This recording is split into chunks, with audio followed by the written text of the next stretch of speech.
është thot një pus, jo, më falë, është një, si thonë këto, po pus, në strilec, dhe fëmijët që kanë probleme në të folur shkojnë dhe pinë ujë nga ky pus dhe flasin si bilbilat. A është e lejuar thot më shku? Këtu ka dy gjëra.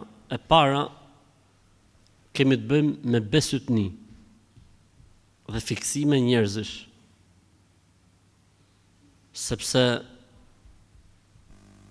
duhet të vërtetohet shkencërisht kjo gjëja. Nëse nuk ka argument shkencor për këtë gjë, nuk lejohet ta ndërmarrim një nismë të tillë, edhe nëse ka dhënë efekte.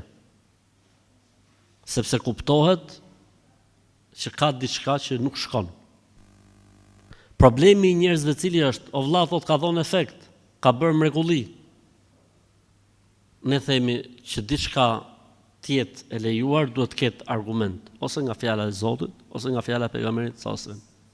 Në mos këto të dyja, duhet të ketë argument shkencor, mjekësor, që me të vërtet, uji i këtij pusi ka, ku e di unë, çfarë lloj mineralesh, ku dëgjon etj, e përbërësish, ku dëgjon etj, e kur e pin fëmia që s'flet, apo njeriu që s'flet, çlirohen ato metalet, ku dëgjon mineralet e dëmshme që kanë bllokuar njeriu, e si pasojë etj.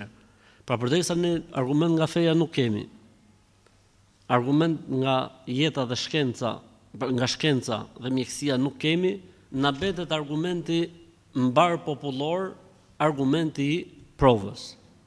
Po ka dhënë efekt, ka dhënë provë. Ne nuk japim dot fetva që kjo gjë e lejohet. Nuk japim dot fetva që kjo gjë e lejohet.